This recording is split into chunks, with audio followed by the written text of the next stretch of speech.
What's up, guys? Today is my official SCUF review. After clocking in about 120 hours with this controller, I can finally go ahead and tell you my likes and dislikes of it. And yeah, hopefully you guys stay around to actually hear what I'm talking about. But if you're not here to hear what I'm talking about, this is a nuclear gameplay with the M8 on the map, Hunted on Black Ops 3. And let's go ahead and get into it. So, the first thing off the back, if you guys haven't seen my SCUF unboxing video, let me go ahead and give you guys a bit of an insight on it. But if you still want to see it, I will link the video in the bottom of this video's description. And I have a chromatic SCUF 4PS controller with domed analog sticks, and it only comes with 2 paddles, and I have those set to X and circle. So let's talk about my first problem with it. Let's go ahead and get the problems out the way. So my first problem with it, they don't list on the website whether like what height they really are. They just say small, medium, or long. So I went along, and that's funny, I went ahead and got the medium domed analog sticks, and it turns out I actually don't like them at all. And it's sad to say, but I have to send my stuff back to actually get the ones that I want, which are the normal dome. And yeah, that's like my first problem with it, them not listing that, because I feel like if you're going to buy an item, you should at least have an idea of what you're looking at. They don't actually list or show you what you're really going to get. Second problem, when I go to plug my PS4 headset, aka my Asteroid 40s, into this controller, I've noticed like a major problem with it, and it's like, I guess it's not hinged all the way together or something around the bottom portion of my PlayStation 4 controller. And when I go to plug in my headset, I can hear people, but I can't respond, which is really weird considering the fact that I have Asteroid 40, so I'm 100% my mic's unmuted and all that other stuff. And those are my only 2 real problems with it, other than the long shipping times.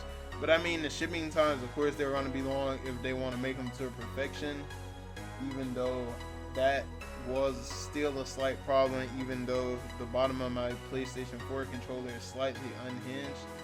But other than that, those are the only problems I have with it. The paddles are really nice.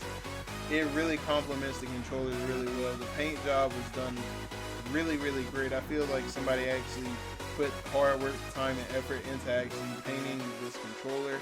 As you guys know, it's chromatic pink, and it's not really half bad. The paddles, it's a bit weird, but after about the first like 5-10 hours, you slowly start getting used to them. Don't think that just because you just bought it out the box, you think you're gonna be godlike with it. Not everybody can do that. I didn't even do that. It kind of took me a while to get used to. I'd say probably it took me around to like the 70-80 hour mark of me actually attempting to play with this controller. I really started getting used to it, and that's when I came to the idea and realization that I didn't like the domed medium analog sticks, and I need them slightly smaller because my thumbs sit up really high, and then my middle fingers sit down low, and it kind of throws it off when I'm clicking the paddles. But I mean, other than that, it's no real problem. I really feel like the SCUF is an all-around solid controller, and if you are a gamer, you should pick it up. But do I recommend getting that $100 extra paint job? No, it was just me pretty much flexing at that point. I really wanted to have a nice and good looking controller.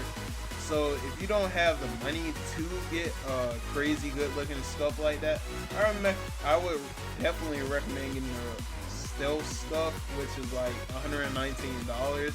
I know that's a bit pricey, but I feel like it's well worth it, guys.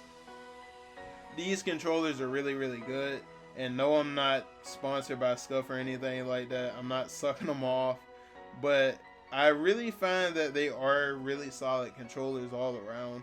I really enjoy playing with my SCUF, and honestly, as weird as it sounds, my KD has like somewhat dropped playing with the SCUF, but it all comes down to me really getting used to the controller, and I really think that's why my KD has been dropping.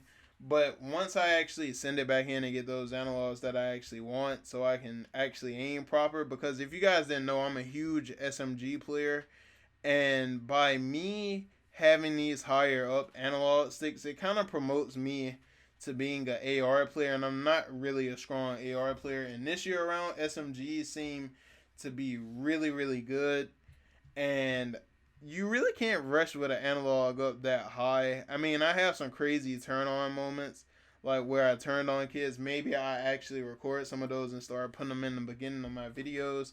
But yes, guys, I do recommend the SCUF. It is a good all around controller. The only downsides are them not telling you the analog size, some problems with the microphones on the PS4 controllers, and the incredibly long wait time. It really is crazy, guys. But when it finally gets there, you will be super happy.